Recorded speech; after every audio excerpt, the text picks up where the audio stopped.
Assalamualaikum warahmatullahi wabarakatuh. Nama saya Rio Pambudi.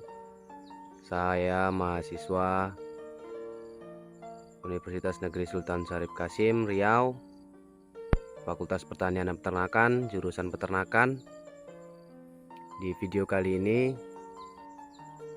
saya akan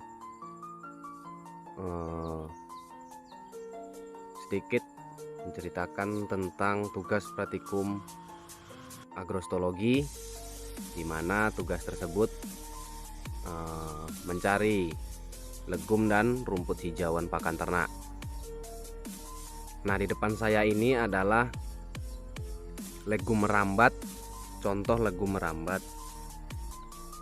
Jenis legum merambat itu ada banyak jenisnya, diantaranya Kalopo, Centrosema pubensis, dan masih banyak lagi jenisnya.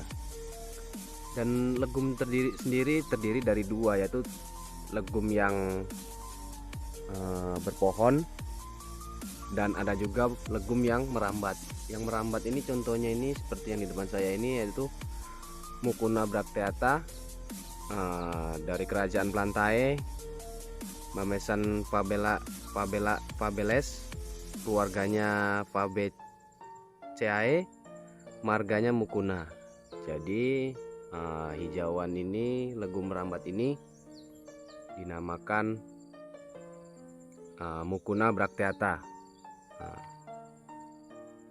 Dan seperti yang saya bilang tadi, legum pohon itu banyak jenisnya. Diantaranya yaitu gamal, ada lamtoro, turi, peuro, indigo vera, kelor, dan masih banyak lagi jenis-jenisnya. Nah, di Mucuna bracteata ini sendiri tumbuh merambat menyelimuti tanah sebagai pelindung tanah ataupun menutupi tanah, sebagai untuk di perkebunan fungsinya sebagai untuk selimut tanah agar gulma-gulma yang lainnya yang merugikan tidak tumbuh di lahan perkebunan kelapa sawit. Nah, Mucuna bracteata ini dia sangat mudah tumbuh. Biasanya oleh PT ditanam pada sawit yang masih umur baru tanam, agar semak-semak belukar yang ada tumbuh ini, tumbuhnya Mucuna bracteata ini biasanya ditanam agar tidak tumbuh legum-legum yang tanaman-tanaman yang lain-lainnya, gulma-gulma yang lainnya yang dapat mengganggu pertumbuhan kelapa sawit.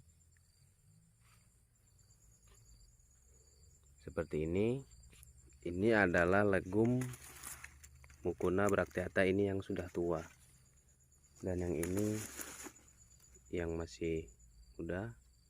Karena ini udah posisi dia sawit yang sudah agak membesar, jadi tanaman ini dengan sendirinya merambat mencari yang masih tenggar ataupun yang masih belum ada tumbuhan-tumbuhan yang lainnya. Seperti ini.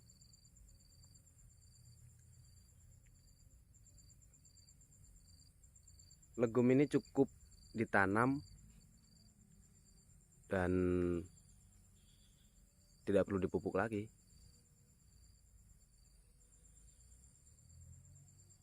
Karena dia tumbuh merambat liar, secara liar. Tidak perlu ditanam lagi, tidak perlu dipupuk lagi, karena dia mengandalkan makanan yang ada di tanah. Karena tumbuhan ini sangat mudah tumbuh, jadi rawatannya sangat mudah. Yang penting tidak diracun. Dan tumbuhan ini akan menghilang dan habis sendiri pada sawit yang semakin tinggi. Seperti ini. Memang biasanya legum ini ditanam, proteinnya juga tinggi.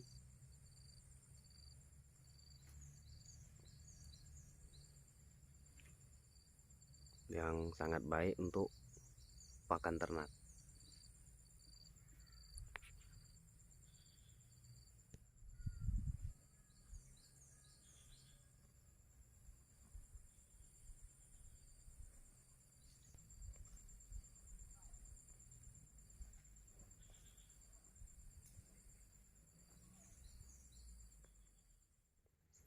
Nah, rumput odot ini bernama ilmiah Penicetum purpureum cvmod, dan rumput ini klasifikasi ilmiahnya yaitu berkingdom Plantae, famili Faceae, bangsanya Paniceae, genusnya Penicetum, dan spesies itu nama ilmiahnya yaitu dengan nama Penicetum purpureum cvmod. Kalau rumput gajah itu Penicetum purpureum, dan kalau rumput odot ini adalah Penicetum purpureum cvmod. Dia adalah rumput gajah mini. Nah, dan ini adalah rumput odot yang berumur 3 minggu. 3 minggu setelah tanam. Jarak tanam sekitar 40 ataupun 50 cm. Nah, ini adalah rumput odot yang berumur 2 bulan. Kisaran tinggi sekitar 50 cm. Dan sebenarnya rumput odot ini sudah bisa dipanen pada umur 2 bulan seperti ini. Namun pada dasarnya kalau dipanen pada umur yang terlalu cepat, dia diberikan pada ternak, dia akan mengakibatkan mencret, yaitu dengan kandungan air yang sangat banyak pada umur segini. Jadi kandungan yang airnya itu terlalu banyak, dan apabila dipanen pada umur yang segini, dia anakannya itu masih sedikit. Jadi apabila ini dipotong otomatis mata atau mata steknya itu tidak ada. Jadi dia panen berikutnya akan mengakibatkan stres, ataupun dia tumbuh namun dia tidak terlalu banyak anakannya apabila terlalu cepat 3 bulan. Nah, dia batangnya sudah mulai besar. Batang sudah mulai besar dan anakan juga sudah banyak. Pada umur segini mungkin bisa-bisa saja dipanen. Cuman yaitu tadi, dia belum membatang, dan batang tersebut masih terlalu muda, dan mata untuk tunas tersebut juga belum ada, masih sedikit. Jadi tanaman yang tumbuh yang berikutnya juga akan mengakibatkan stres yang berkepanjangan, mengakibatkan bisa rumput tersebut bisa mati. Nah, dan ini adalah rumput odot yang sudah siap panen.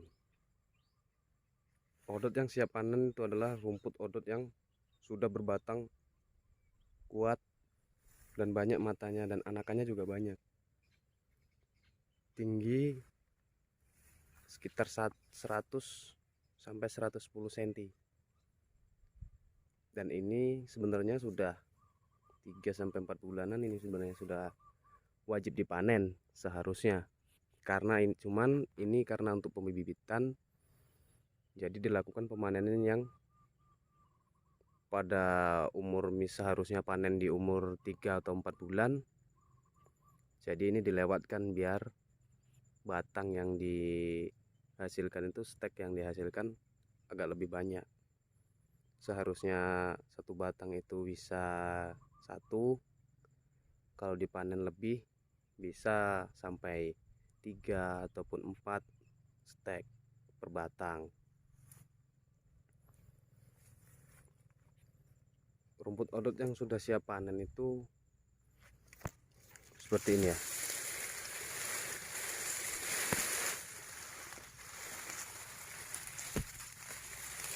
Nah, dia sudah ada akarnya. Apabila dia sudah ada akarnya, otomatis mata pada steknya ini pasti ada untuk bakal tunas. Apabila dia sudah tumbuh akar, otomatis mata yang di sini sudah, batang yang dihasilkan sudah banyak seperti ini.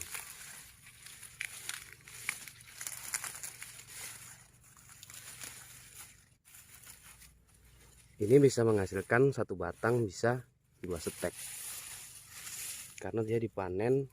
Nah, apabila dia dipanen tidak terlalu kandas. Nah, jadi mata yang selanjutnya itu ada. Apabila dia dipotong segini seperti ini, otomatis yang di bawahnya masih ada untuk tumbuh berikutnya. Apabila dia dipotong seperti ini, nah ini dia masih ada matanya ataupun beberapa mata yang untuk tunas selanjutnya dan membawa anakan. Apabila dia terlalu cepat pemanenan juga akan mengakibatkan tunas itu pun tidak ada. Ini bisa menghasilkan satu ini sekitar 2 stek ya. Dan ini dipotong seperti ini, 1 2, bisa 2 stek pada umur 3 sampai 4 bulan. Ini kisaran umur 3 bulan sampai 4 bulan. Rumput ini kalau hasilnya mungkin lebih rendah ketimbang rumput gajah. Ini juga rumput gajah, cuman ini rumput gajah mini, rumput odot yang lebih jelas, lebih dikenal di pada masyarakat. Kalau panennya, tingkat panen lebih tinggi rumput gajah ketimbang rumput odot ini, karena berat dan tonasenya lebih berat rumput gajah ketimbang rumput odot. Karena rumput gajah kan lebih tinggi-tinggi dan berbatang panjang tinggi dia. Kalau odot ini memang berbatang pendek dan ya memang produksi daunnya memang bagus yang disukai ternak. Rumput odot ini sangat mudah dipelihara dan ditanam. Yang penting pupuk dan pemanenan yang benar juga akan menghasilkan rumput yang banyak. Apabila rawatan bagus, rumput juga akan tumbuh bagus. Kenapa rumput odot ini mudah ditanam? Karena tidak membutuhkan biaya yang sangat banyak dan tata laksana yang perawatan yang sangat mudah, tidak terlalu ribet. Seperti ubi, di mana dilempar di situ dia hidup. Begitulah kira-kira rumput odot ini hidupnya.